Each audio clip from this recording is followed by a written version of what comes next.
Hello दोस्तों, स्वागत है आपका मेरे YouTube चैनल परीक्षा प्लान में। तो कैसे हैं आप लोग? आई होप अच्छे होंगे। तो जैसा कि आप लोगों को पता है कि सीटेट जुलाई के लिए नोटिफिकेशन आ चुका है और आपका एग्ज़ाम जो है वह 7 जुलाई को है। तो अपनी तैयारी को अभी से शुरू कर दीजिए। तो सीटेट एग्ज़ाम को पास करने में सबसे बड़ा रोल है PYQ यानी प्रीवियस ईयर के क्वेश्चंस का। तो उन क्वेश्चन को पढ़ना बहुत आवश्यक है।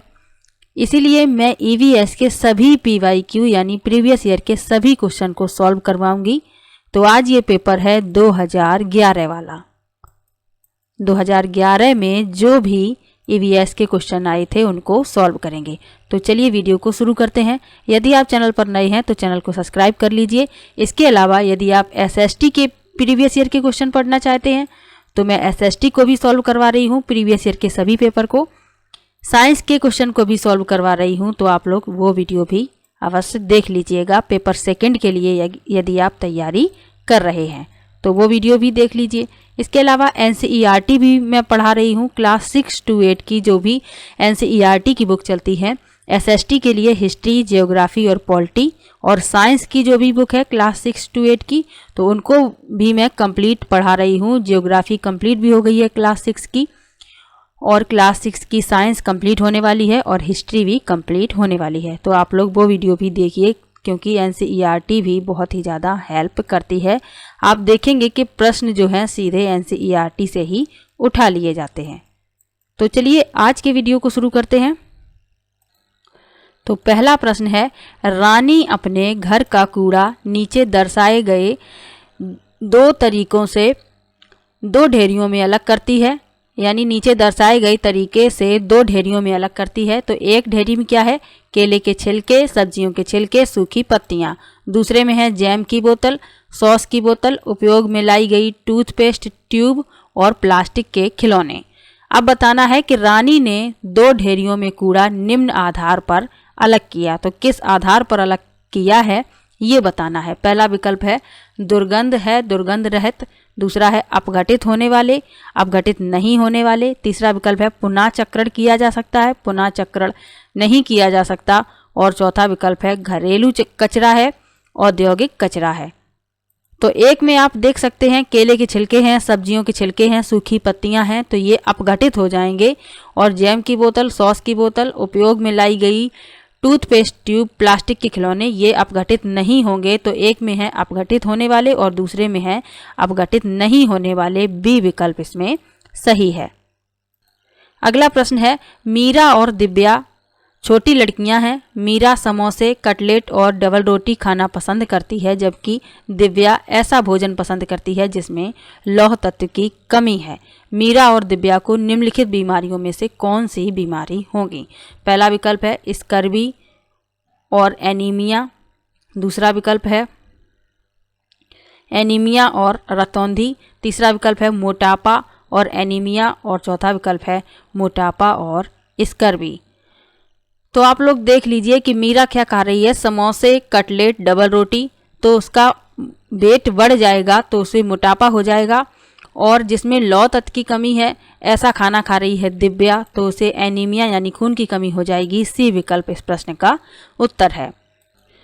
अगला प्रश्न है, नींबू साधारण पानी में डूब जाता है लेकिन नमकीन पानी में तैरता रहता है, क्योंकि? पहला विकल्प है नींबू का घनत्व नमकीन पानी में कम हो जाता है। दूसरा है नमकीन पानी का घनत्व साधारण पानी के घनत्व से अधिक होता है। तीसरा है साधारण पानी का घनत्व नमकीन पानी के घनत्व से अधिक होता है। और चौथा है नींबू का घनत्व नमकीन पानी में अधिक हो जाता है।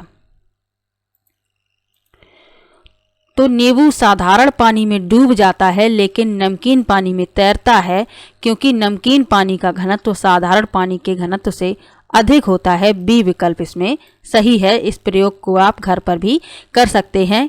तो एक गिलास में पानी लीजिए और नींबू को उसमें डालिए, तो नींबू क्या होगा? डूब जाएगा साधारण पानी में। फिर क्या कीजिए, उसमें नमक घोल दीजिए, फिर नींबू को डालिए, तो नींबू क्या करेगा? तैरता रहेगा। तो ये प्रयोग आप करके भी देख सकते हैं। बी विकल्प इसमें सही है। अगला प्रश्न है, पके हुए चावल रेफ्रिजरेटर में अपेक्षाकृत लंबे समय तक परिरक्षित किए जा सकते हैं क्योंकि पहला विकल्प है रेफ्रिजरेटर में कुछ ऐसे रसायन होते हैं जो रोगाणुओं को नष्ट कर देते हैं। दूसरा है कम तापमान पर रोगाणु निष्क्रिय हो जाते हैं। तीसरा है रोगाणु कम तापमान पर नष्ट हो जाते हैं। और चौथा है कम तापमान पर भोजन का नमी तत्व घट जाता है। तो पके हुए चावल रेफ्रिजरेटर में अपेक्षाकृत लंबे समय तक परिरक्षित किए जा सकते हैं क्योंकि कम तापमान पर रोगाणु निष्क्रिय हो जाते हैं। बी विकल्प इसमें सही है। ईवीएस के जो भी पेडागोजी के क्वेश्चन है उनको बाद में सॉल्व करेंगे। पहले जो प्रश्न एनसीईआरटी से पूछे जाते हैं और पेडागोजी के अलावा जो भी प्रश्न है उनको सॉल्व करवाएंगे। अगला प्रश्न है रक्त की जांच द्वारा किसकी उपस्थिति से मलेरिया की पहचान होती है। पहला विकल्प है लाल रक्त कोशिकाओं में मलेरिया परजीवी प्लाज्मोडियम। दूसरा है रक्त में क्षतिग्रस्त यकृत कोशिकाएं। तीसरा है रक्त में मच्छर के लार्वे। और चौथा है लाल रक्त कोशिकाओं में मच्छर के अंडे। तो इस प्रश्न के लिए पहला विकल्प सही है, लाल रक्त कोशिकाओं में मलेरिया परजीवी जिसे प्लाज्मोडियम कहते हैं, पहला विकल्प सही है। अगला प्रश्न है किसके नेतृत्व में चिपको आंदोलन को बल मिला। पहला विकल्प है सुंदरलाल बहुगुणा। दूसरा विकल्प है अमृता देवी बिश्नोई। तीसरा विकल्प है मेधा पाटकर। और चौथा विकल्प है A.K. बनर्जी। तो चिपको आंदोलन को बल मिला सुंदरलाल बहुगुणा के नेतृत्व में, पहला विकल्प इसमें सही है। अगला प्रश्न है विटामिन ऐसे पदार्थ हैं जो, पहला विकल्प है हमारी उपापचय दर बढ़ाकर भार में कमी लाते हैं। दूसरा है स्वस्थ रहने के लिए दवाई के रूप में लिए जाते हैं। तीसरा है पेशियों का विकास करके हमें ताकतवर बनाते हैं। और चौथा है हीनता जन्य रोगों से बचाव के लिए थोड़ी मात्रा में आवश्यक हैं। तो विटामिन ऐसे पदार्थ हैं जो हीनता जन्य रोगों से बचाव के लिए थोड़ी मात्रा में आवश्यक हैं। डी विकल्प इसमें सही है। अगला प्रश्न है ग्रामीण क्षेत्रों में गाय के गोबर से झोपड़ी की दीवारों और फर्श को लीपा जाता है उन्हें, पहला विकल्प है कीटों से दूर रखने के लिए। दूसरा है चिकना और साफ बनाने के लिए। तीसरा है खुरदरा बनाकर घर्षण बढ़ाने के लिए। और चौथा है फर्श को प्राकृतिक रंग देने के लिए। तो ग्रामीण क्षेत्रों में गाय के गोबर से झोपड़ी की दीवारों और फर्श को लीपा जाता है कीटों को दूर रखने के लिए, पहला विकल्प इसमें सही है। अगला प्रश्न है एक किसान दानों को भूसे से अलग करना चाहता है, जिस प्रक्रिया से यह किया जाता है वह कहलाती है। पहला विकल्प है हस्तचयन। दूसरा है थ्रेसिंग। तीसरा है निष्पावन। और चौथा है फसल की कटाई। तो इस प्रश्न के लिए बी विकल्प सही है, थ्रेसिंग। क्या करना चाहता है वह, दानों को भूसे से अलग करना चाहता है। तो आपने देखा होगा थ्रेसर की मशीन भी अब आती है जिससे ये काम आसानी से किया जाता है, इसमें भी विकल्प सही है, थ्रेसिंग। अब हस्तचयन क्या होता है। हस्तचयन होता है जैसे कि दाल और चावल में कंकड़ या कुछ मिला होता है तो उसे हाथ से उठाकर अलग रख देते हैं, यानी हाथ से चुनकर उसे अलग रख देना क्या कहलाता है, हस्तचयन। निष्पावन क्या कहलाता है। तो निष्पावन क्या होता है, जब हल्के और भारी कणों को अलग अलग किया जाता है तब वह क्रिया कहलाती है निष्पावन। अगला प्रश्न है यह देखा गया कि पाचन क्रिया बाहर की अपेक्षा आमाशय के अंदर अधिक तेजी से होती है क्योंकि, पहला विकल्प है आमाशय के अंदर भोजन का मंथन होता रहता है जिससे उनकी सतह का क्षेत्रफल बढ़ जाता है और एंजाइमों की क्रिया तेज हो जाती है। दूसरा है पाचक रस आमाशय के अंदर अम्लीय होते हैं जबकि बाहर वे क्षारीय होते हैं। तीसरा है आमाशय के अंदर भोजन की उपस्थिति में पाचक रस का उत्पादन बहुत ज़्यादा होता है। और चौथा है पाचक रस जब आमाशय के बाहर रखते हैं तो निष्क्रिय हो जाते हैं। तो इस प्रश्न के लिए पहला विकल्प सही है, आमाशय के अंदर भोजन का मंथन होता रहता है जिससे उनकी सतह का क्षेत्रफल बढ़ जाता है और एंजाइमों की क्रिया तेज हो जाती है, पहला विकल्प इसमें सही है। अगला प्रश्न है भैंस की पीठ पर अक्सर बगुला पक्षी बैठा दिखाई देता है, ऐसा इसलिए होता है क्योंकि बगुला, पहला विकल्प है घास में पाए जाने वाले कीट खाता है। दूसरा है भैंस की पीठ पर बैठकर गाना पसंद करता है। तीसरा है उड़ने के बाद थोड़ा आराम करता है। और चौथा है भैंस की पीठ पर परजीवी कीट खाता है। तो बगुला जो है भैंस की पीठ पर बैठकर परजीवी कीटों को खाता है। डी विकल्प इसमें सही है।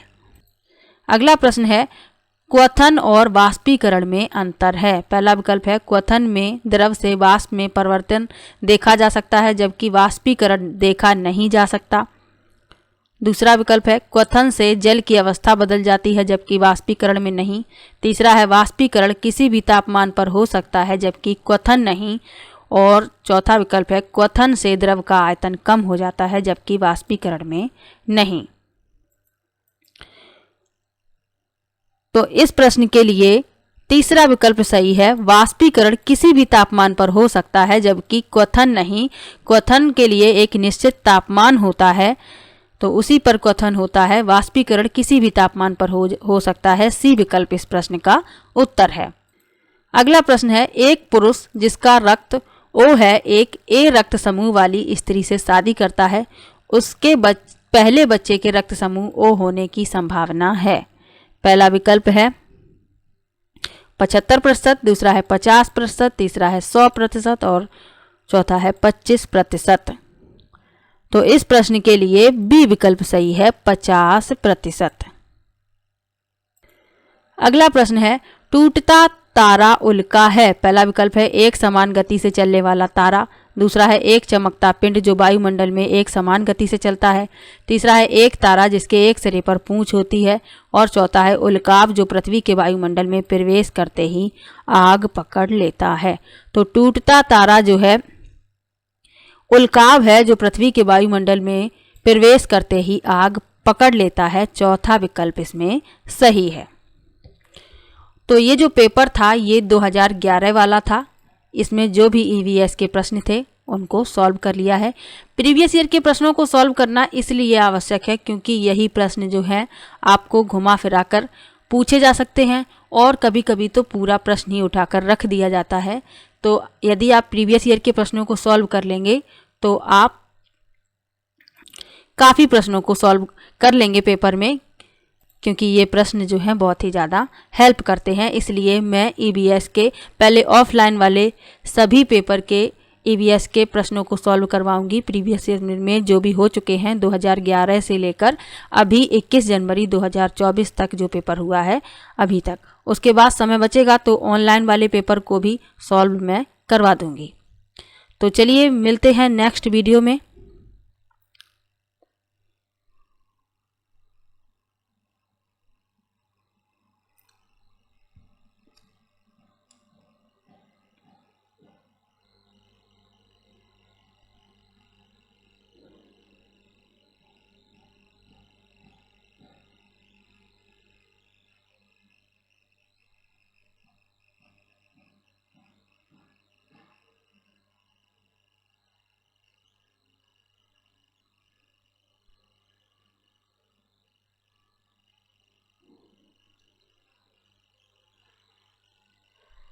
तो वीडियो कैसा लगा कमेंट बॉक्स में ज़रूर बताइएगा। वीडियो को लाइक कीजिए, शेयर कीजिए और चैनल को सब्सक्राइब कर लीजिए। मिलते हैं नेक्स्ट वीडियो में, तब तक के लिए बाय बाय।